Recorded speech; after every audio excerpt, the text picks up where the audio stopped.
can talk to animals? Yes. Hello, Daddy. Hello. I'm coming, Doc!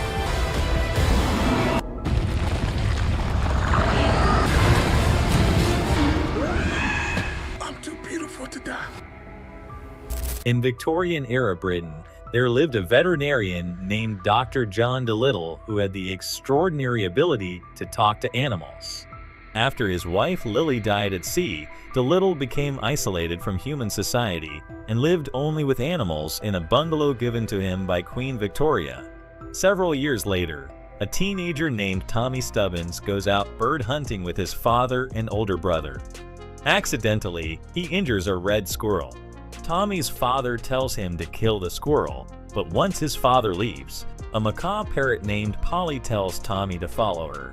Tommy follows the parrot and reaches Dolittle's house. Inside the house, Tommy sees all kinds of animals living together harmoniously, and he is completely amazed by the sight. As a snow bear approaches him, Tommy gets caught in a trap. Just then, awakened by the call of a duck, Dr. John Dolittle gets up. He is passing time sitting with a gorilla, playing chess using mice.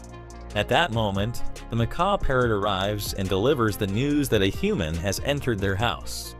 Dr. John Dolittle then begins speaking to all the animals in their individual languages and tells everyone to hide. Right then, another girl arrives. Her name was Lady Rose. Lady Rose, who was Queen Victoria's lady-in-waiting, frees Tommy. The two of them knock on the door of Dolittle's house. The gorilla comes and opens the door. Lady Rose enters the house and finds John Dolittle. At this time, Queen Victoria's lady-in-waiting, Lady Rose, asks for Dr. Dolittle's help because the Queen has fallen seriously ill. The Queen specifically mentioned Dr. John Dolittle's name and sent Lady Rose to summon him. Just then, Tommy enters the house and says that they must save this squirrel no matter what. Please help. After taking the squirrel in his hands, John realizes that it is possible to save the squirrel. So Dr. John Dolittle immediately begins the operation on the squirrel. Seeing the doctor talking to the animals in their own languages, both Tommy and Lady Rose are astonished. Then Tommy decides that he wants to become Dr. John Dolittle's student. Tommy then learns from Lady Rose that if the Queen dies by any chance, this place will be taken away from Dr. John Dolittle, and all the animals will lose their home. The parrot Polly also overhears this. The squirrel's name was Kevin. After his treatment, Kevin wakes up and becomes furious, wanting to take revenge on Tommy. On the other hand, all the animals learn from Polly that if the Queen dies, Dolittle will lose his house. Then all the animals convince the doctor to help the Queen. Together, the animals prepare the doctor to go there. The doctor tells Tommy to go back to his own home, but Tommy hides in the back of the royal carriage. The doctor takes a living wood-boring beetle named Styx with him and, riding on his ostrich with Lady Rose, arrives at the royal palace. All the guards get scared, but Lady Rose stops everyone and instructs them to receive the animals with respect. Then we come to know that an evil doctor named Dr. Blair Mudfly, along with a man named Lord Thomas, has poisoned the Queen. Only the two of them know about this, and no one else does. Tommy comes out of the carriage and gets caught. The doctor then keeps Tommy with him. In the palace, Dr. John Dolittle sees his longtime rival, Dr. Blair Mudfly, treating the Queen. On Dr. Dolittle's orders, a dog sniffs and licks the Queen happily and detects the smell of the poison. The dog then looks into a book and informs them what kind of poison it was. Then we learn that the Queen has been poisoned by a special toxin called nightshade flower, and she can only be cured by the magical fruit of the Eden tree. Dolittle hides the beetle Styx inside a picture in that room and sets off to search for the magical fruit of the Eden tree. Tommy wants to go with the doctor, but the doctor tells him to go back home. Tommy returns home feeling sad. That night, while he is sleeping, his sleep is suddenly broken by a giraffe. Then we see that the macaw parrot Polly has come with a giraffe named Betsy and a fox named Tutu to take Tommy along. Tommy becomes very happy. He climbs onto the giraffe and they start running away. After escaping from the police, They reach the riverbank and see that the doctor has already begun his journey. Still wanting to join the doctor, Tommy sees a broken bridge in the town and climbs onto it. Tommy tries to climb down using a rope from the bridge, but the rope gets stuck. With no other way left, he jumps into the ship, lands on it, and reaches the vessel. At the request of the animals, John Dolittle agrees to take Tommy with him. Lord Thomas becomes scared that Dolittle will find the magical fruit, so he orders Dr. Blair Mudfly to follow Dolittle and kill him as well. Dr. John Dolittle's beetle sticks overhears this. While working on the ship, Tommy carefully observes the doctor talking to the animals every day, tries to understand their language, and notices what replies Dr. John Dolittle gives in response to each animal. After several days pass like this, one morning they spot the villain Dr. Mudfly's ship, which is trying to stop Dolittle. Dr. John Dolittle then calls a whale for help. When the whale arrives, the doctor goes underwater and ties his ship to the whale. The ship begins moving forward at high speed like a speedboat. Countless cannons are fired at the whale from Mudfly's ship. But just as the doctor is about to be lost underwater, Tommy grabs the rope and saves him. Dr. John Dolittle returns to his ship, and they manage to escape. To find the magical fruit, Dolittle takes his expedition to an island called Monteverde, where John's wife Lily's father, King Rasuli, rules. Because to find that fruit, they need a journal written by John's wife Lily. There was a bounty to capture Dolittle in the streets and alleys of that city, so they had to steal Lily's diary.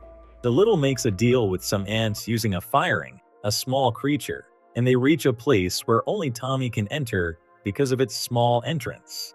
Tommy enters the room and sees tigers all around. Nevertheless, overcoming all obstacles, Tommy opens the door to a secret room and spots the diary among countless treasures. But by then, King Rasuli wakes up and catches John and Tommy. The king then tells Dr. John Dolittle, "I never wanted my daughter to marry a fool like you. I have always hated you and still do." To punish Dolittle, his father-in-law locks him in a cage and releases a depressed tiger named Barry, with whom Dolittle had an old enmity. Tommy asks the firing for help and tells it to inform the animals on the ship.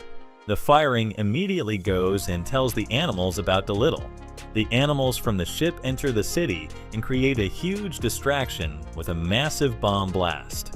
Just as the tiger is about to kill the doctor, the gorilla enters the cage and starts fighting the tiger. The gorilla hits the tiger in its middle area, subdues it, and they manage to escape with Dr. Dolittle. On this occasion, Tommy steals the diary. When they reach the seashore, they see that Mudfly has captured Dr. John Dolittle. Dr. Blair Mudfly steals the diary and, while leaving, destroys Dolittle's ship. The animals become busy trying to save their own lives. A polar bear named Yoshi saves the ostrich because the ostrich doesn't know how to swim. The ship sinks right before their eyes, and their hearts are completely broken. While they were all sitting sadly on the seashore, Dr. John Dolittle's father-in-law, King Rasuli, arrives. The king had been hiding and listening to John Dolittle's words. He learns that Dolittle himself is grieving terribly over losing his wife Lily and misses her every day. Upon hearing this, King Rasuli's heart melts. The king says, "I never knew you loved my daughter so much and still miss her so deeply. So I forgive you." He even gives them a ship. Though the ship was in bad condition, it was still usable. Dr. John Dolittle has no map, but he still uses whales to locate Dr. Blair Mudfly's position and starts following him. After several days of journey, they arrive at the Eden Tree Island at the same time. Dr. Dolittle follows a secret path on the mountain and enters a cave. Inside the cave, he sees light glowing from foxfire fungus and realizes they are in the right cave. But they find Dr. Blair Mudfly inside the cave. Mudfly captures Dolittle and his entire team. When Mudfly plants a flag in the cave and creates a noise, they hear a terrifying roar. They come face to face with a dragon named Ginkgo who soars, which protects the cave. The dragon starts attacking and trying to kill all of them. While escaping, Mudfly falls into a pit. The dragon captures Dolittle. Dolittle begins talking to the dragon and realizes that the dragon is writhing in pain. While talking, the dragon suddenly falls to the ground due to internal pain. Instead of escaping, Dolittle starts treating the dragon. The whole team works together to pull out various kinds of junk from the dragon's stomach and clears it. Immediately, the dragon is relieved of its pain. Grateful, the dragon takes Dolittle and his entire team to the location of the hidden Eden fruit. They take the magical fruit from the Eden tree and reach the palace at the very last moment, before the queen dies. When Dolittle wants to save the queen, Lord Thomas Badger orders the arrest of the doctor and his team. John, with the help of his team and the animals, uses Tommy to deliver the juice of the magical Eden fruit into the queen's mouth. Shortly after, the queen regains consciousness and becomes healthy again.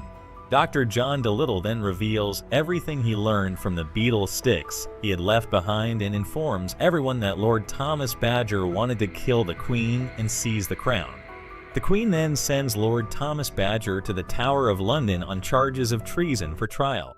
She asks everyone to leave the room and thanks Dr. Dolittle. Dolittle happily returns to his home with all his animals. Dr. Dolittle accepts Tommy as his student, the sanctuary is reopened for everyone, and free treatment for birds begins. And with this wonderful, beautiful fantasy and adventure movie comes to an end. Thanks for watching Anik Alvin Recaps. If you liked the video, then give it a like, comment, and share, subscribe, and stay beside us. Inviting you to watch the next video, I am taking leave.